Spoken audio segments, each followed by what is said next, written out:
It was a bitterly cold night in Chicago, December 14th, 1964.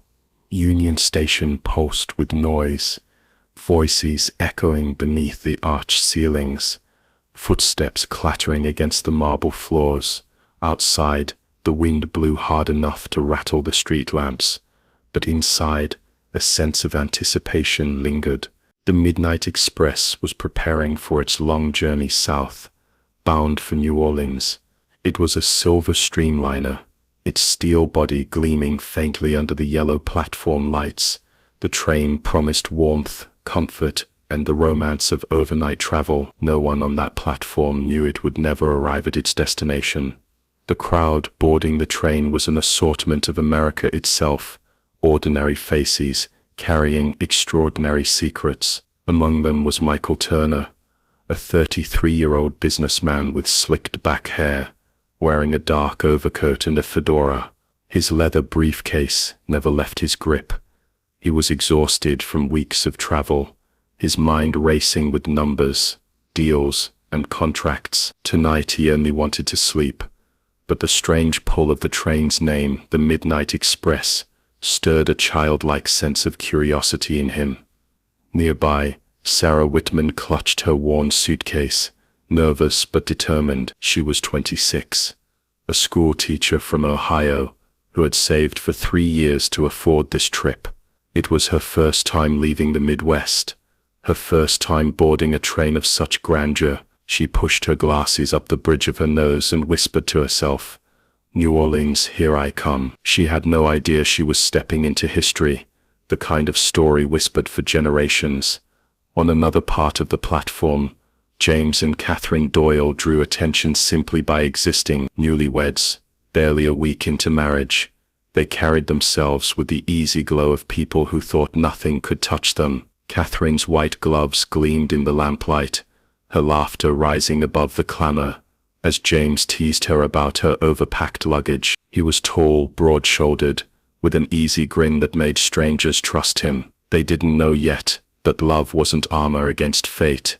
Closer to the conductor's stand stood Helen Carter, a young widow in her early 30s, her hand wrapped protectively around her daughter's wrist. Emily Carter was only 7, a thin, pale child with big blue eyes and a teddy bear tucked under her arm. She was unusually quiet for her age, watching everything with careful intensity. "Stay close," Helen murmured, brushing a strand of hair from Emily's forehead. "Just a train ride, sweetheart. Tomorrow, we'll be somewhere warm." Emily only nodded, but her eyes stayed fixed on the train as if it was something alive, breathing, waiting. The conductor, Arthur Graves, checked his pocket watch and cleared his throat. He had been working the rails for 25 years, his uniform pressed, his cap slightly crooked. There was nothing unusual about tonight, except the feeling in his gut. It was something he would never admit out loud, not even later in interviews. Something about the atmosphere felt wrong. The air was too still, the fog on the tracks too heavy, like the night itself was watching. "Tickets, please," Arthur called out, his voice gruff. He moved down the line, punching tickets with quick efficiency. Michael handed his over with barely a glance. Sarah gave a nervous smile. James cracked a joke about Arthur's serious expression, earning only a grunt in return. When Arthur reached Helen and Emily, he softened. "First time traveling south?" he asked. Helen nodded politely, while Emily said nothing, her teddy bear clutched tightly against her chest. Arthur bent down slightly, lowering his voice. "Don't be afraid, little one. This is one of the safest trains in the country." Emily looked up at him, her voice small but chilling. "Not tonight." Arthur froze for a heartbeat, then forced a smile, assuming it was nothing more than a child's imagination. The whistle blew at 11:55 p.m., sharp and shrill, cutting through the station. Steam hissed around the wheel. Passengers hurried aboard, laughter and chatter mixing with the clank of luggage and the shuffle of shoes on steel steps. Inside, the train was warm, its polished wood interiors gleaming, the brass fixtures shining. A porter moved down the aisle, offering assistance with bags, his voice cheerful, though his eyes flickered nervously toward the fog outside. As the Midnight Express pulled away from the platform, lights of Chicago faded into the distance, swallowed by the black night. Inside, people settled into their compartments. Michael loosened his tie and ordered a drink from the dining car. Sarah pressed her face to the window, awestruck by the way the city lights melted into the darkness. James and Catherine clinked glasses of champagne, whispering about their honeymoon plans. Helen tucked Emily into her seat, humming softly, while Emily stared at the reflection in the window, as if waiting for it to move differently from her own. It was just after midnight when the first oddity occurred. Michael, sipping whiskey, noticed a man he hadn't seen board the train. The stranger was tall, gaunt, with sharp features and dark eyes that gave nothing away. He carried a locked trunk, heavy enough to make the floorboards groan, yet he hauled it with ease. He sat alone at the far end of the car, ignoring everyone. Something about him didn't sit right with Michael. Later, Michael would swear the man never handed anyone a ticket, yet no conductor asked him for one. His name, they would learn much later, was Richard Hale. Arthur Graves walked the length of the train, checking compartment. When he passed Richard Hale,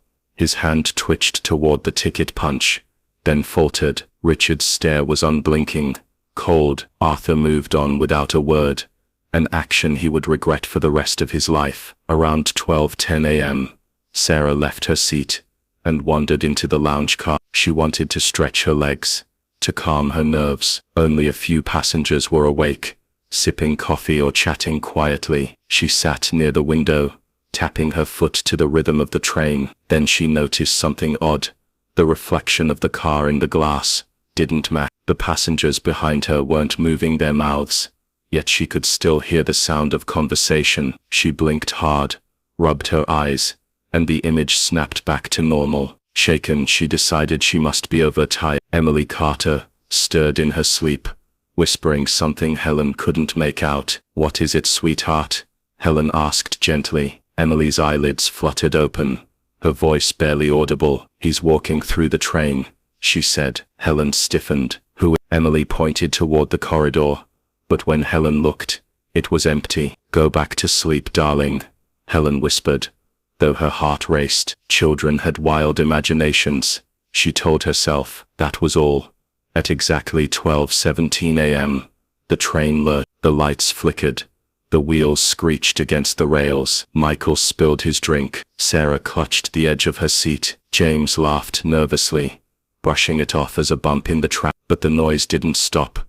It deepened into a low hum, a vibration that seemed to come from beneath the floor, from the very bones of the train. The windows rattled, and for a moment, the entire car glowed faintly, as if lit from within. Then, just as suddenly, everything stilled. The train rolled smoothly forward again, the hum gone. Passengers exchanged uneasy glances, but no one spoke. Arthur Graves checked his watch. 12:17 a.m. He frowned, scribbling the time in his logbook. For reasons he couldn't explain, his hand trembled as he wrote. He moved toward the front of the train, but when he glanced over his shoulder, Richard Hale was staring straight at him, eyes unblinking, a thin smile tugging at the corner of his lips. Back in the lounge, Sarah looked down at her coffee cup. The surface of the liquid rippled as if something heavy had just passed beneath the train. She whispered under her breath, "What the hell was that?" Michael, who had wandered in to refill his glass, muttered, "Bad track, that's all," but his voice carried no conviction. Emily Carter, now fully awake, pressed her face to the window. She whispered to her teddy bear, "We're not supposed to be here." Her mother sighed, stroking her hair. "Go to sleep, Emmy. We'll be in New Orleans before you know it." But Emily shook her head slowly, her eyes fixed on the darkness rushing past the glass. "No, Mama. We're not going there at all." The Midnight Express thundered into the night, carrying 210 souls into history, none of whom knew they had already crossed the line between the world they knew and something far stranger. The wheels of the Midnight Express clattered rhythmically as the train pushed deeper into the countryside, leaving the lights of Chicago far behind. Outside the windows, a heavy fog clung to the tracks, thick enough that the trees and fields blurred into an endless wall of gray. Inside, most passengers had settled into an easy sleep, though not all. A subtle tension hung in the air, unspoken but palpable, like the sensation of being watched. Michael Turner sat in the lounge car with his half-empty glass of whiskey, staring into the dark reflection in the window. He couldn't shake the image of the man with the trunk. Richard Hale. Michael had traveled often for business, seen all kinds of odd characters on trains and planes, but something about Hale was different. It wasn't just his appearance, though his angular face and sunken eyes made him look almost skeletal. It was the way no one had noticed him bored, the way the conductor had skipped over his ticket, and that trunk. Michael swore it looked heavier than a man could carry, yet Hale had handled it as if it weighed nothing. Sarah Whitman walked into the lounge, her small suitcase clutched in her hand. Though she wasn't leaving the train, she looked startled to see Michael sitting there. Couldn't sleep either, she asked, her voice soft, almost whispering, as if afraid to disturb the silence. Michael gave a weary half-smile. Not a chance. Too much noise in my head. Sarah slid into the seat across from him, setting her suitcase down beside her. She glanced around before leaning closer. Did you feel it? Back there, around 12:17, like the whole train shook from the inside. Michael nodded. Yeah, I felt it. Thought maybe I had one too many drinks. Sarah lowered her voice further. I don't think that was the tracks. I've been on trains before. This was different, almost like the air changed. Michael studied her expression. She wasn't hysterical or dramatic. She was frightened, but rational. You saw something, didn't you?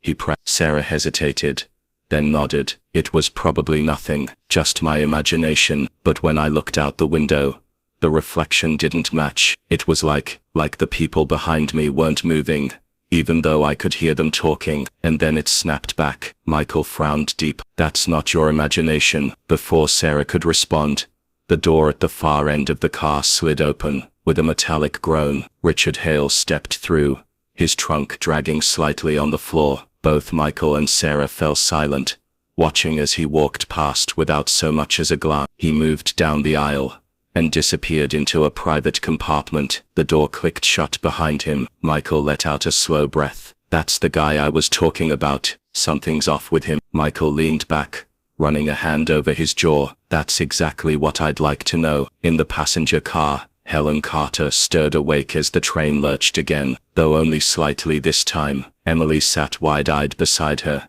clutching her teddy. Mama, he's here again, Emily whispered. Helen rubbed her eyes. Who's here, sweetheart? The man, Emily said simply, pointing toward the corridor. He's walking through the train. It was empty, only the flicker of a gas lamp reflecting against the polished wood. There's no one there, Emily, she said gently, but her voice quavered. It's just your dreams. Emily shook her head, her expression grave. He doesn't need door. Helen shivered, pulling Emily closer. She wanted to dismiss her daughter's words, but something about the way Emily said them, calm, certain, made her skin crawl. Farther ahead, conductor Arthur Graves walked briskly through the cars, his logbook clutched in one hand. He stopped at intervals to note times, conditions, and passenger counts, though his handwriting had grown shaky. At exactly 12:40 a.m., he reached the baggage car at the Everything seemed in order, yet when he passed by the window, he swore he heard voices faint, echoing, like a crowd whispering in unison. He turned quickly, shining his lantern into the shadows, but found nothing. Still, the hair on the back of his neck stood on end. Arthur made his way toward the engine, determined to check with the engineer. As he opened the door to the next car, he caught sight of Richard Hale sitting alone with the trunk. The man's eyes met his, cold and piercing, and for a moment, Arthur felt paralyzed, his pulse quicker. For the first time in 25 years on the rails, Arthur Graves decided to look the other way. He told himself, it wasn't worth the confrontation. Not tonight. In the honeymoon suite, James and Catherine Doyle lay together, whispering about their plans in New Orleans. Catherine suddenly sat up, frowning. Did you hear that? She asked. James propped himself on one elbow. Hear what? That whistle, like another train out there. James chuckled. Honey, we're in the middle of nowhere, probably just the wind. But Catherine wasn't convinced. She pulled her robe tighter, staring out the window. The fog outside seemed unnaturally thick, swallowing even the faint glow of the moon. For a second, she thought she saw another train running parallel to theirs, its dark silhouette flickering through the mist. But when she blinked, it was gone. Look, I don't want to alarm you, but I think we should keep an eye on that Hale guy. Something tells me he's not just another passenger." Sarah hesitated, then nodded. "You're right, but what can we do? We can't exactly demand to see what's in his trunk." Michael smirked faintly. "No, but maybe we don't have to ask." Before Sarah could respond, the lights in the lounge flickered once. Then again, a low vibration coursed through the train. Michael set his glass down slowly. "Here we go again." This time the sensation was strong. The floor beneath their feet seemed to hum. The windows rattled violently. The train slowed, brakes screeching, until it came to a sudden halt. Coffee spilled, glasses shattered, passengers stirred awake, murmuring in confusion. Arthur Graves hurried down the aisle, his lantern swinging. "Stay calm, folks, just a stop on the track." But when Sarah looked out the window, her stomach dropped. The train had stopped on a bridge. Nothing but black water below, and fog so thick she could barely see the opposite end. The silence was suffocating. Michael pressed his face to the glass. "Where the hell are we?" Arthur's voice cracked slightly as he spoke to the engineer. "Why are we stopped?" The engineer shook his head. "We didn't stop. The brakes engaged on their own." "That's not possible." Back in the passenger car, Helen Carter held Emily tightly. "It's just a little delay, sweetheart. Nothing to worry about." But Emily's eyes were fixed on the fog outside. She whispered, "They don't want us to go forward." Helen froze. "Who does?" Emily turned slowly to meet her mother's gaze, her voice eerily steady. "The people who were here before." Suddenly, a scream pierced the silence. Passengers rushed toward the source. It came from the end of the car. A man named William Harris, a traveling salesman, was missing. His seat was empty, his belongings untouched, his coat still draped over the chair. The only sign of him was the lingering echo of his scream. Panic rippled through the passengers. James Doyle grabbed the conductor by the arm. "What the hell's going on here? Where is—" Arthur struggled to maintain order. "Stay calm. He must have stepped off during the stop." Michael barked.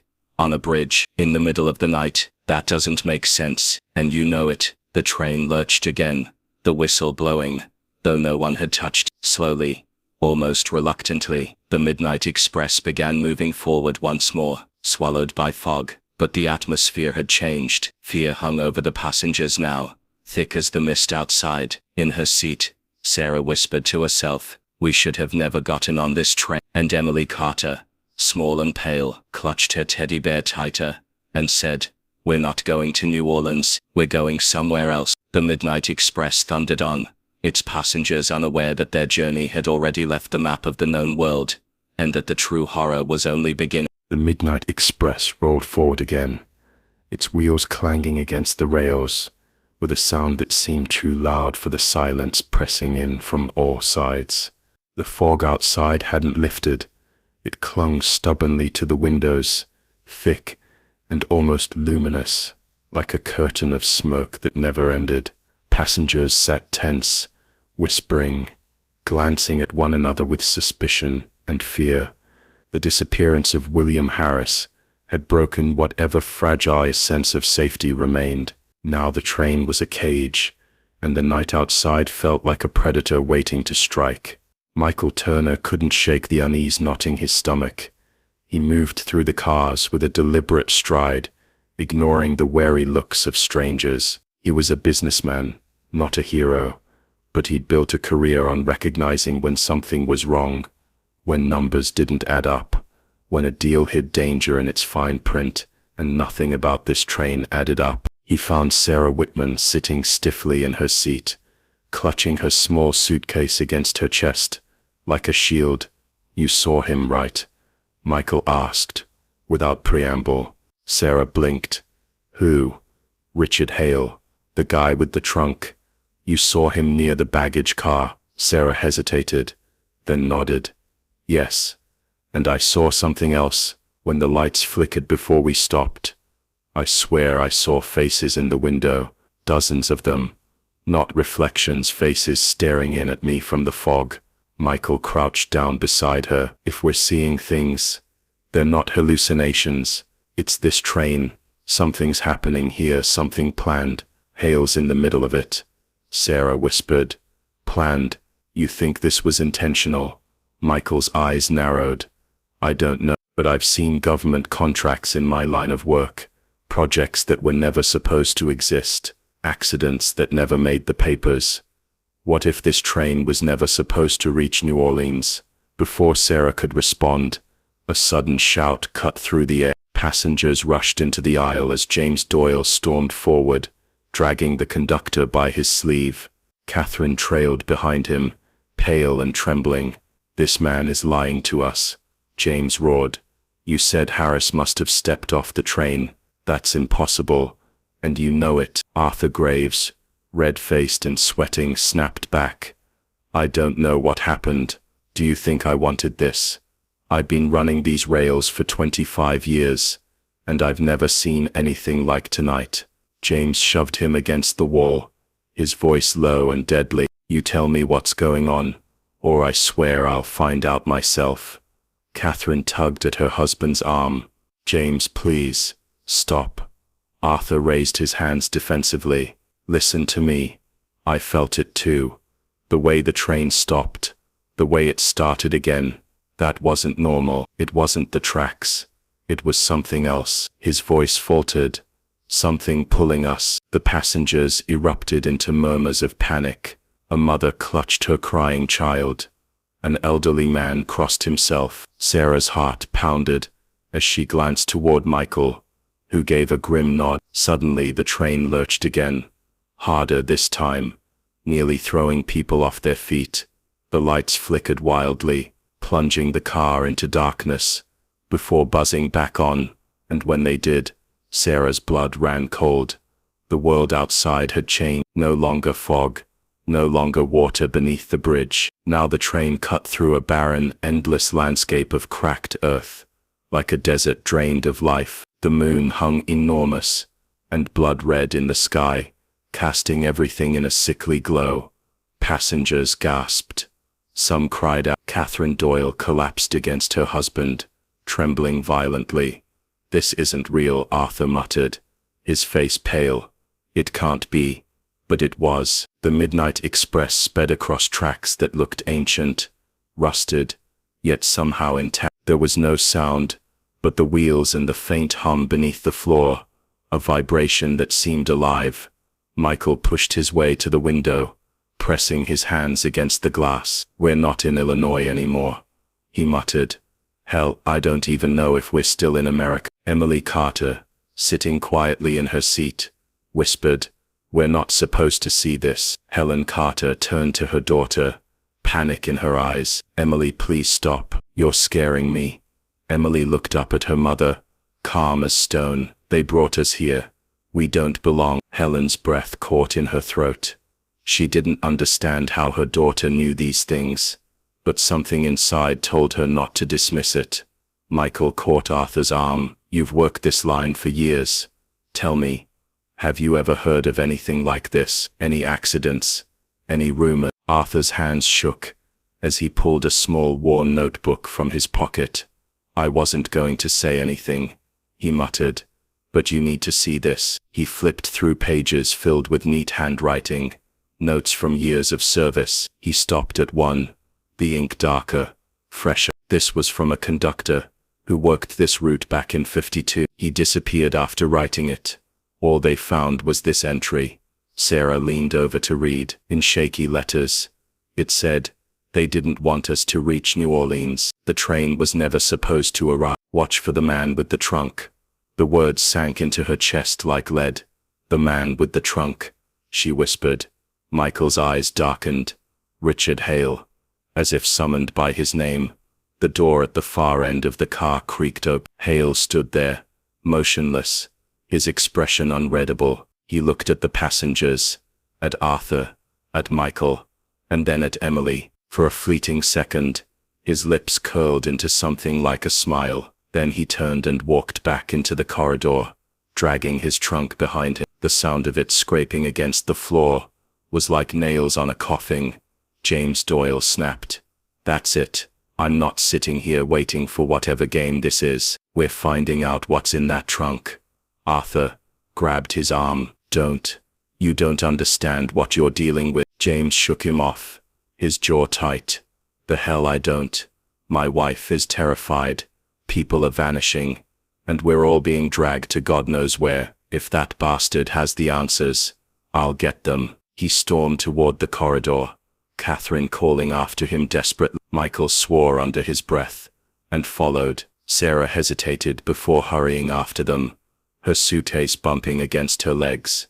They reached the compartment where Hale had disappeared. The door was shut, the trunk sitting just outside. James reached for it, his hands gripping the handles. He heaved and nearly lost his balance. "It's light," he muttered, stunned.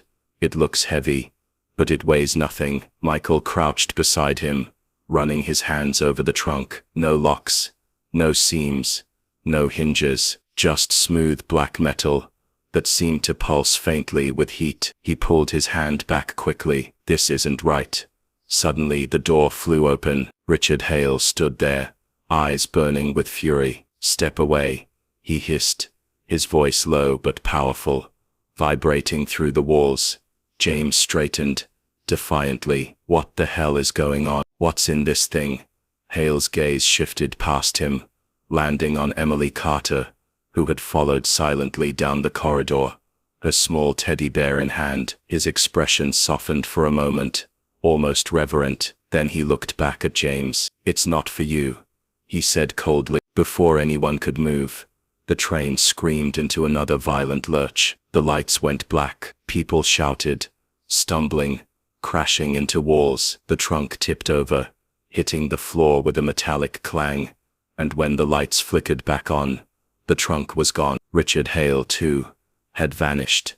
The corridor erupted into chaos. Catherine clutched her husband, sobbing. Arthur swore under his breath, gripping his notebook like a lifeline. Sarah stared at the empty floor, her voice shaking. "It disappeared, right in front of us." Michael turned to Arthur, his face grim. You knew something like this could happen." Arthur's eyes were haunted. "I didn't want to believe it, but I've heard the stories. Every 10-15 years, a train vanishes, always on this route. They called it an urban legend. But it's real. Where do they go?" Sarah asked, her voice trembling. Arthur swallowed hard. "Nowhere. Everywhere. Another place. No one ever comes back." Silence fell over the group, heavy and suffocating. The train thundered on into the blood-red night, carrying them deeper into the unknown. Emily Carter broke the silence, her small voice clear and calm. "We're already gone."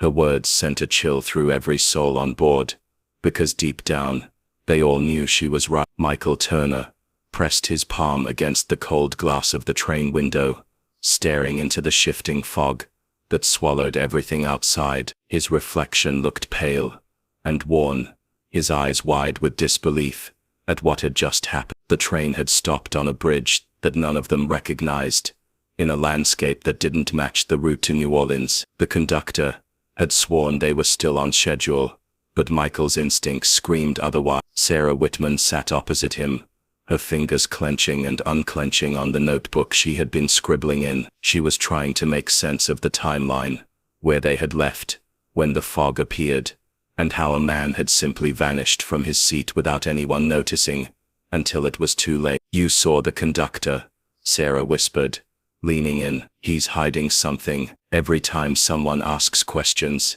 he just tells them to sit down and wait." "That's not normal." Michael nodded. "And did you see Richard Hale? He hasn't left that trunk of his since we boarded. He's guarding it like it's worth more than his own life." Sarah glanced toward the far end of the carriage, where Richard sat stiff-backed, his gray eyes darting occasionally toward the eye. The locked trunk sat firmly under his seat, a heavy steel thing that looked more military than civilian. Every time a passenger walked past, Richard shifted slightly, his hand never far from the latch. Emily Carter clutched her teddy bear tightly, her little face pale, as she whispered to her mother, "Mommy."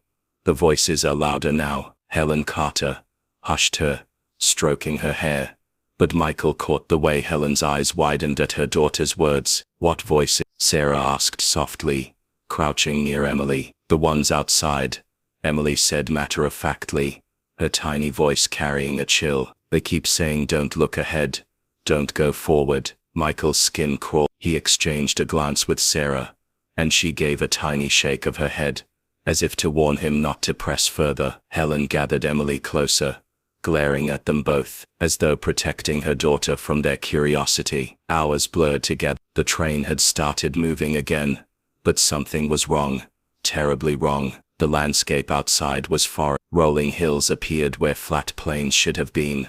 Rivers cut through forests that weren't on any map, and sometimes Michael swore he saw shapes moving in the mist, keeping pace with the train like shadowy figures, just beyond. At one point, James Doyle, restless and anxious, finally snapped. "Enough of this," he shouted, standing up. "Where the hell are we? Why won't anyone tell us what's going on?" His young wife Catherine tugged at his arm, whispering for him to calm down, but James yanked away. He marched down the aisle toward Richard Hale, who sat impassive with his trunk. You've got something to do with this, don't you? What the hell's in that box?" Richard rose slowly, towering over James. His voice was low, dangerous. "Sit down. This has nothing to do with you." "The hell it doesn't," James roared.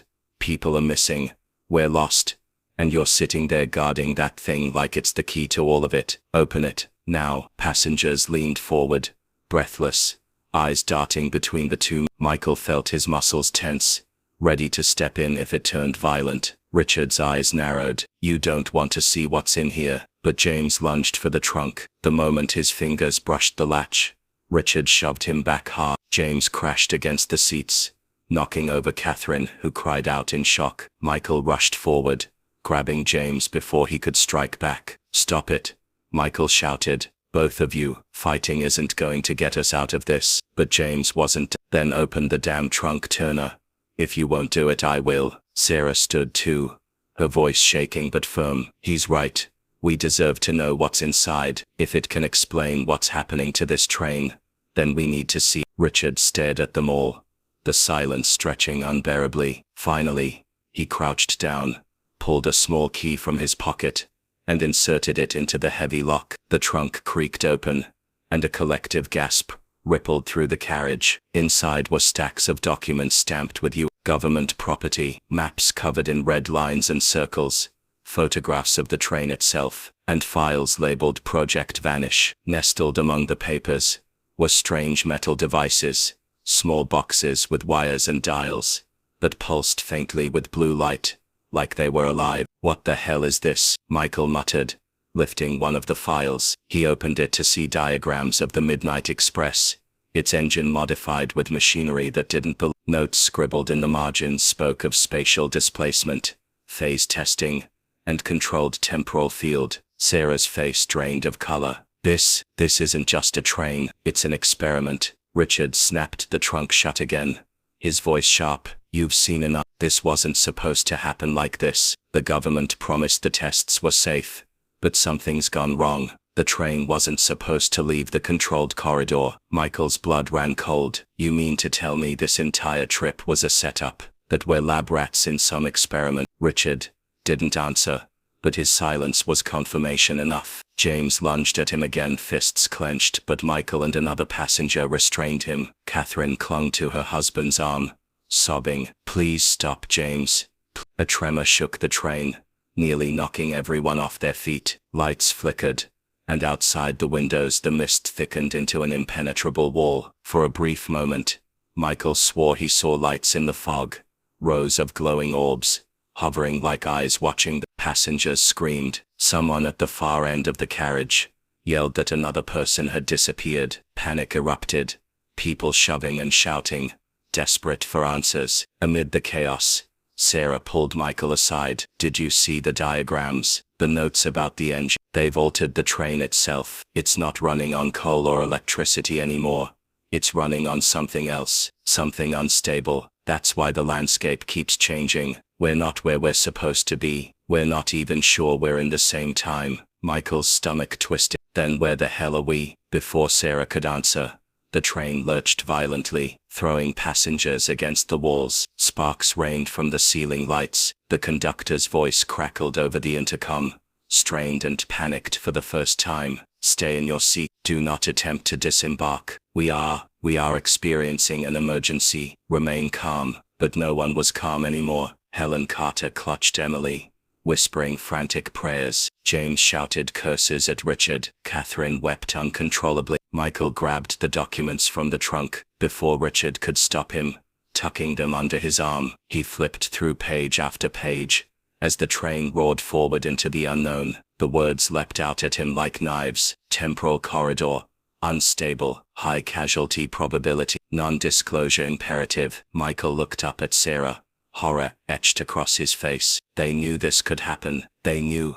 And they still put us on this train. Suddenly, Emily's voice rang out, high and clear above the chaos. "They're here," she cried, pointing at the window. Every head turned. In the swirling fog outside, dozens of shadowy figures stood silently on the hills, watching the train pass. Their outlines were human, but their movements were jerky, unnatural, like marionettes pulled by unseen string. And as the train sped past, every single one turned its head in perfect unison to follow them. Screams filled the carriage. Someone fainted. Sarah clung to Michael's arm, her nails digging into his skin. "We're not supposed to see this," she whispered. "This isn't just an experiment. It's a trap." The train thundered onward, deeper into the mist, carrying its passengers further away from the world they once knew. And somewhere in the locked documents clutched to Michael's chest, the answers waited, answers that might cost them all their lives. The silence in the carriage was not the kind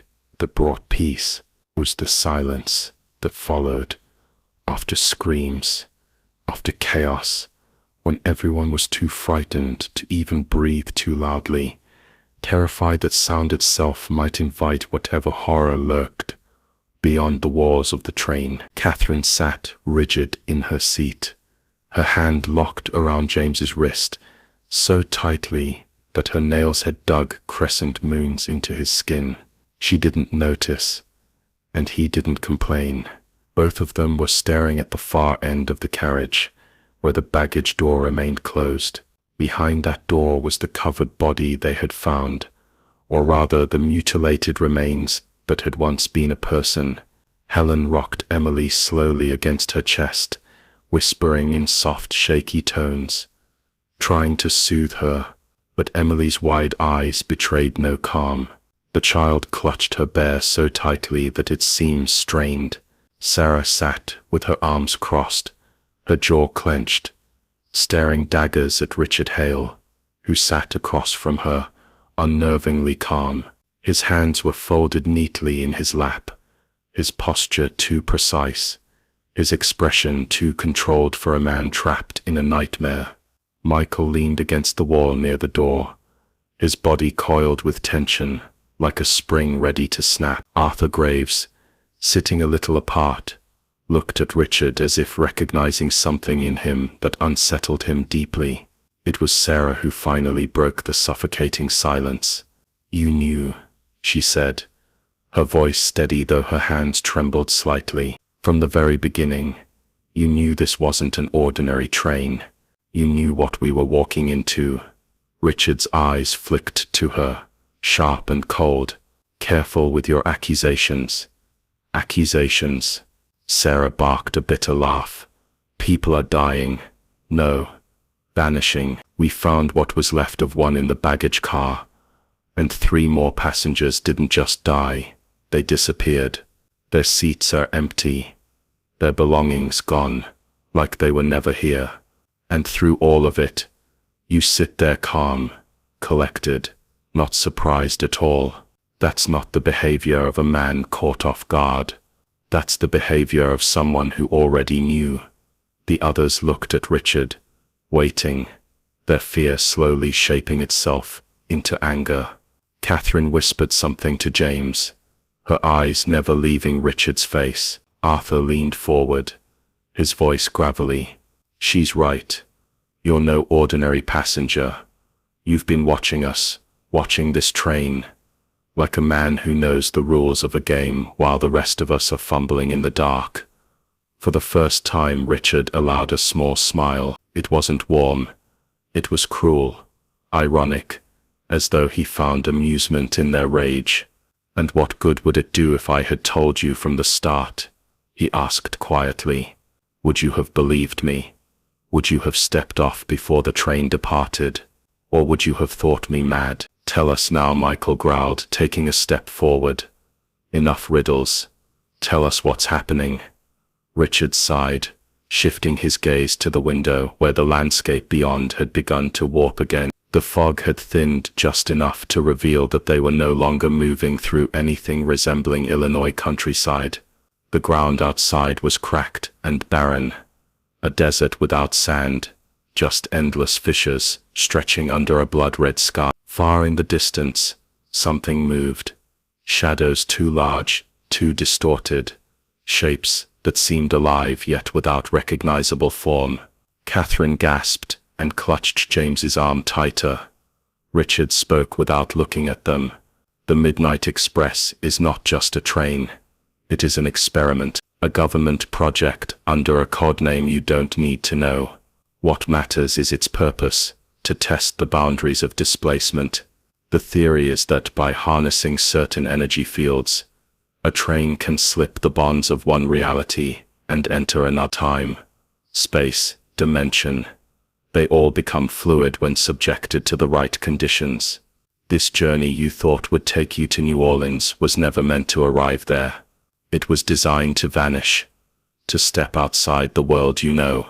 Helen's voice shook as she clutched Emily. That's impossible. You're lying. Richard finally turned to face her. Do you really think what you've seen tonight is possible? The sky outside, the things moving out there, the people disappearing from existence itself. Does that seem ordinary to you? Helen pressed her lips together, unable to answer. Michael shook his head in disbelief, his voice rising. So we're what? Test subjects? Rats in a cage? Pieces on a board?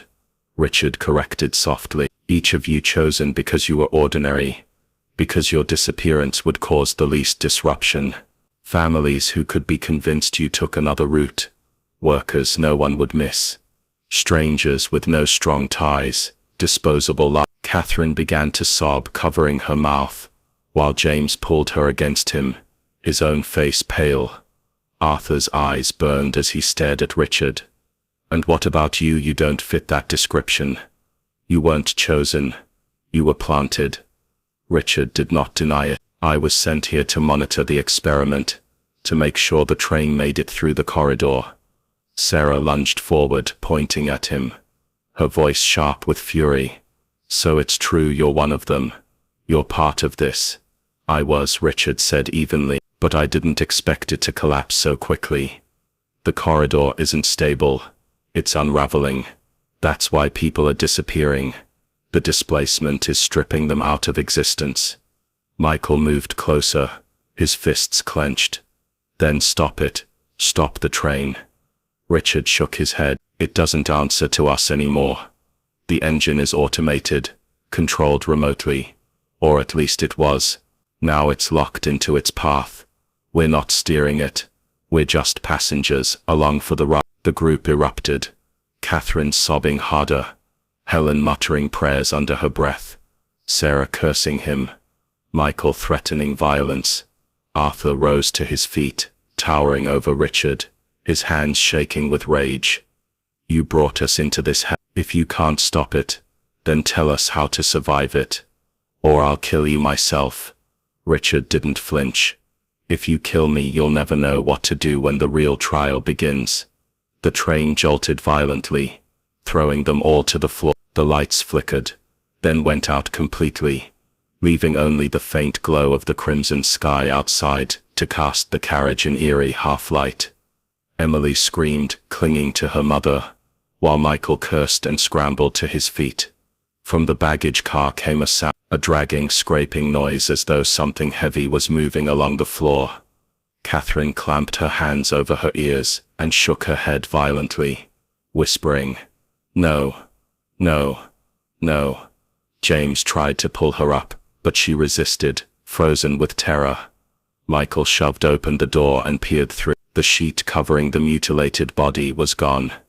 The thing they had left behind was no longer there.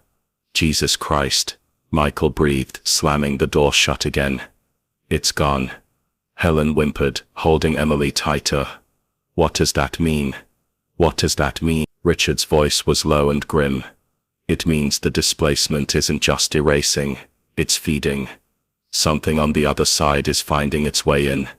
As if to prove him right, the scraping noise came again, closer now. Directly outside their carriage door, the metal rattled under the weight of whatever pressed against it. Everyone froze, their eyes fixed on the door, their breath caught in their throats.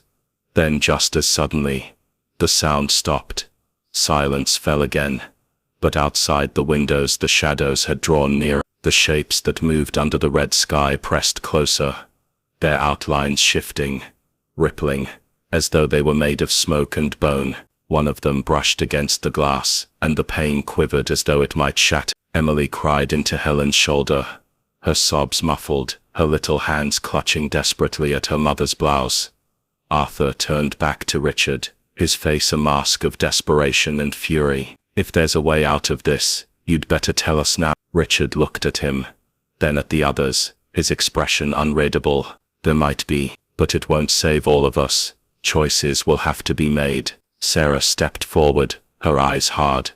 "Then make them, because if you keep holding back, I'll make mine, and you'll be the first to go." Richard leaned back in his seat, his voice quiet but steady. "Then listen carefully, because everything we do from this moment on will decide who lives and who disappears, and the first decision is coming sooner than you think." As if on cue, the train let out a high-pitched metallic scream, louder than before, shaking the very walls of the carriage. Outside, the sky tore open with a blinding white light, revealing for an instant not the wasteland but a city skyline, shimmering towers of glass and steel, futuristic, alien, gleaming against a blue horizon that vanished as quickly as it appeared. Then the wasteland returned, and the shadows moved closer, their hunger palpable even through the glass. The Midnight Express screamed forward, carrying its dwindling passengers deeper into the unknown, as fear and suspicion gnawed at their sanity. And though none of them spoke it aloud,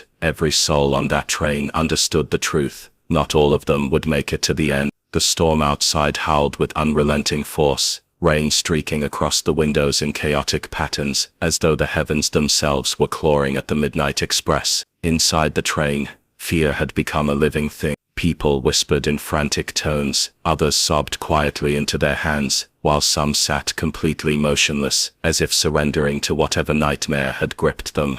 Michael Turner stood in the narrow aisle, gripping the leather strap of his briefcase like it was an anchor in a sea of madness. Sarah Whitman hovered near him, her face pale but determined, her eyes darting nervously to every sudden creak and groan of the train. Emily Carter clutched her teddy bear with white-knuckled desperation, her mother Helen whispering soothing promises that even she no longer believed. The train had been traveling for what felt like hours without reaching any recognizable station, the landscape outside a distorted blur of fog and shadow. The clock inside the carriage read 2:47 a.m.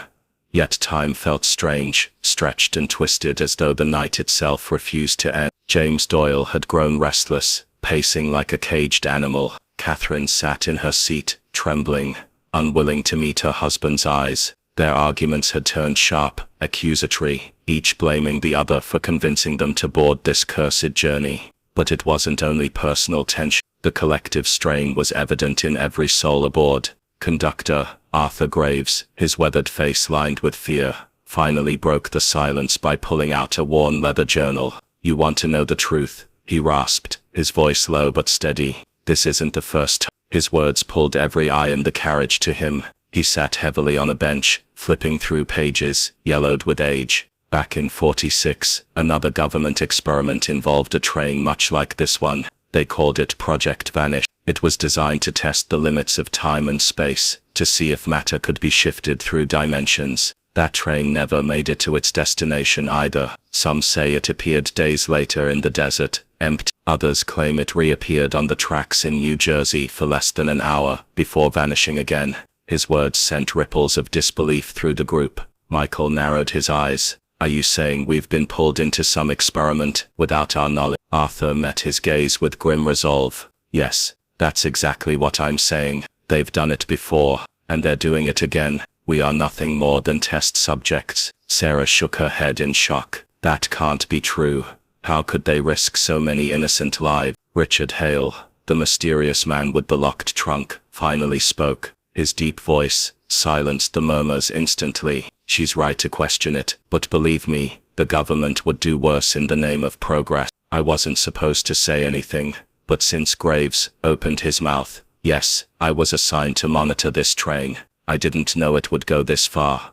His admission sent a collective gasp through the carriage. James Doyle lunged forward, fury overtaking him. So you knew something? You son of a bitch, you knew. Hale didn't flinch. I knew they planned something, not this. Michael grabbed James before he could throw a punch, holding him back with effort. We don't have time for this. Fighting won't change what's happened. If this is an experiment, then we need to figure out the rules, before we all end up like that man who vanished. The mention of the missing passenger cast a heavy silence over the group. Emily's small voice cut through, fragile and haunting. The man in the fog took him. Everyone froze. Helen tightened her grip on her daughter. Emily, don't. But the girl pressed her face into her teddy bear and whispered, I saw him, a man outside the window. He said the train isn't supposed to go forward. Arthur's journal slipped from his trembling hand. His face drained of color.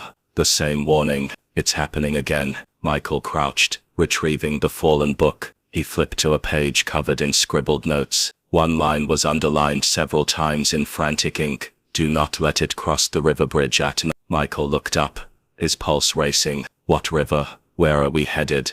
Hale's expression hardened. The Mississippi. That's the critical point. Almost on cue, the train whistle howled, long and mournful, echoing through the storm. The floor vibrated beneath their feet, the carriage shuddering as though something far greater than steel and engine pulled it along. Through the rain-streaked windows, the passengers glimpsed the outline of a massive bridge, stretching across black waters. The Mrs. Catherine sobbed, clutching James's arm in desperation. We can't cross that bridge. We'll disappear.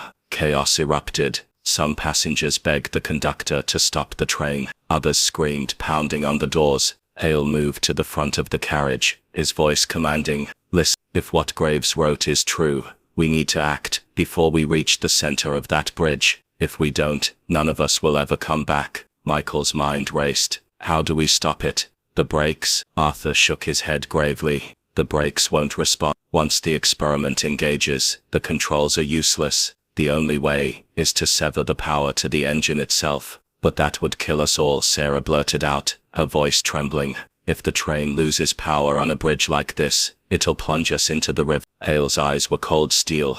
Better to take our chances with water than with whatever's on the other side. The argument spiraled into shouts. James pushed toward the front, yelling, do it, pull the damn power. Catherine clung to him, screaming, no, you'll kill us. Helen shielded Emily, rocking back and forth, whispering prayers. Sarah stood frozen, torn between survival and terror. Michael stared at the journal in his hands, the inked warnings blurring in his vision. His gut told him the bridge was the threshold, the place where the train would vanish completely. The moment of decision came swiftly. Hale pushed forward, dragging Michael with him. You're coming with me, he ordered. We'll cut the power together. Michael hesitated, but followed, the screams of the passengers fading behind them as they rushed through the swaying cars. The lights flickered violently overhead, sparks spitting from the fixtures. The deeper they went, the stronger the air seemed to hum, vibrating with unseen energy. It was as if the train itself was alive, resisting their interference. When they finally reached the engine room,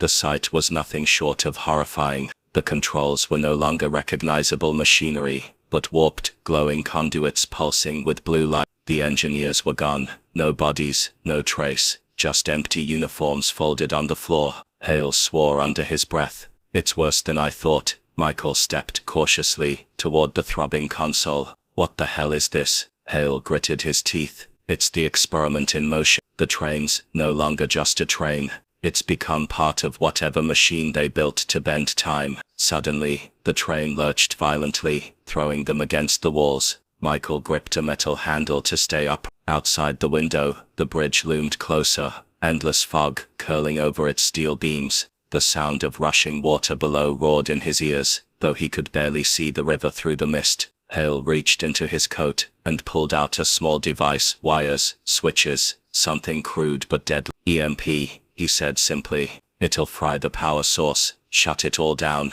Michael's blood turned to ice. If you set that off in here, you'll kill us both. Hale locked eyes with him, unwavering. Better us than all of them. You saw the journal. Once we cross, they're gone forever. The train screamed onto the bridge, the metal grinding, the structure trembling beneath the impossible weight of both machine and storm. Michael's heart pounded so loud he could hear it over the roar. Back in the carriages, Sarah held Emily close, whispering, "It's going to be okay, sweetheart," though she wasn't sure if it was a lie. James had wrapped his arms protectively around Catherine, both sobbing openly. Arthur Graves clutched his journal like it was a Bible, muttering prayers under his breath. The passengers all felt it, the moment of no return closing in. In the engine room, Hale flipped open the EMP switch cover, his thumb hovering over the trigger. Michael lunged forward, grabbing his arm. "Wait, there has to be another way," Hale snarled, shoving him back. "There's no time." The lights pulsed brighter, the hum rising to a deafening pitch.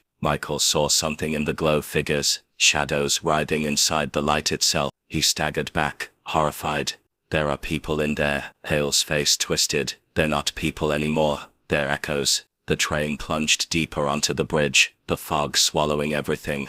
The Mississippi churned below, invisible but menacing. The EMP hummed, in Hale's hand, ready to unleash. Michael's mind spun with impossible choices. Save the passengers by risking a plunge into the river, or allow the train to cross and be swallowed into oblivion. And then through the chaos, Emily's voice carried clear, haunting. It wasn't a scream, it wasn't a sob. It was a simple statement, spoken with eerie calm. "He says we're not supposed to go forward." Michael froze, his stomach dropping. Hale's eyes widened. "Who?" Emily's answer came like a whisper across the storm, chilling everyone to the bone. "The man in the fog." The train surged forward, the midpoint of the bridge, drawing near, the hum rising to a crescendo that threatened to tear reality apart. Hale's thumb pressed down on the EMP switch, and in that instant, everything went white. Under the dim glow of his desk lamp, Jack Nolan stared at the scattered files in front of him. His hands trembled slightly as he traced the edges of a faded photograph. Union Station, December 1964. A night that had haunted him all his life. He had been a boy then, 10 years old, clutching his father's hand, waiting to board the midnight express. A sudden fever had forced his father to cancel their trip at the last minute. A twist of fate that had saved their lives. 217 others hadn't been so fortunate. The train had vanished. For decades, the government had called it an accident, blamed faulty records, dismissed conspiracy theories as the ramblings of lunatics. But Jack knew better. The whistle that still howled through the streets of Chicago every December was no accident.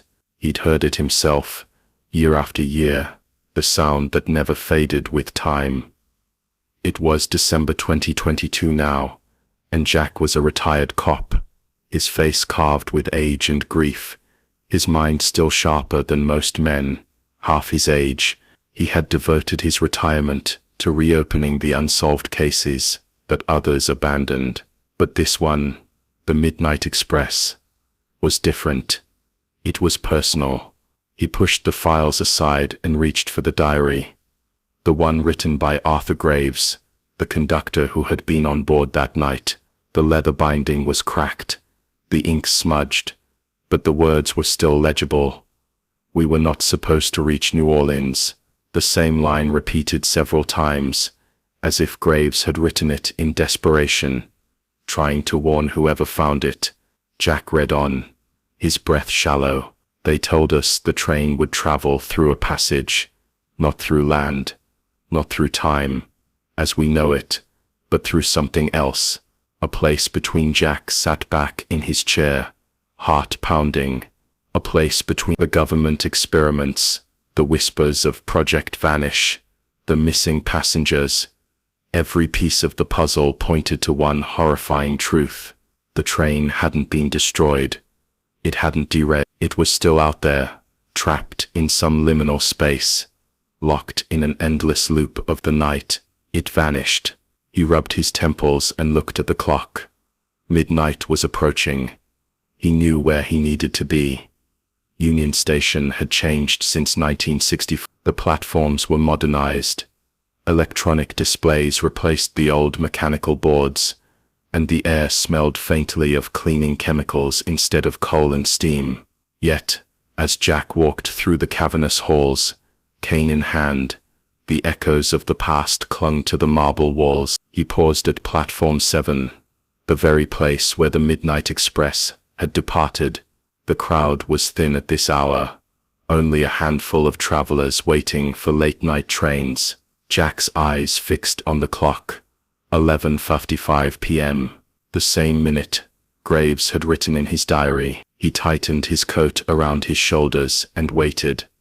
At first it was only a sound, a faint, distant whistle that didn't match any of the schedules. His chest tightened. No one else seemed to hear it. He glanced around. The travelers were engrossed in their phones, luggage or conversations, but Jack heard it clear as day. A mournful whistle echoing across time. The air grew colder, a sharpness that burned his lungs. He gripped his cane harder. The clock struck midnight. A shimmer rippled across the platform like heat rising from asphalt. But this was winter. Jack blinked hard. The crowd around him froze, their movements suspended like mannequins in a store window. His breath fogged, and when he exhaled, the vapor hung in the air unnaturally long. Then slowly, impossibly, a train pulled into the station, not sleek and modern like the others, but gleaming silver, its paint faded yet intact. The Midnight Express. Jack's heart stopped. Through the windows he saw them, passengers dressed in 1960s fashion, men in suits and fedoras, women in dresses and pearls, a little girl clutching a teddy bear. They moved as though unaware, as if the train had never stopped moving since that night. James and Catherine Doyle sat close together, whispering. Sarah Whitman turned the pages of a book. Michael Turner stared out the window, briefcase by his side, and Emily Carter. Jack's eyes locked onto the child. She looked no older than 10, just as she had in the reports. Frozen in time, Jack stumbled forward, nearly dropping his cane. He raised his hand and pressed it against the cold glass of the train. To his shock, Emily's eyes lifted. She blinked, confused, and then her gaze fell on him. Her lips parted in a silent plea. Jack's throat tightened.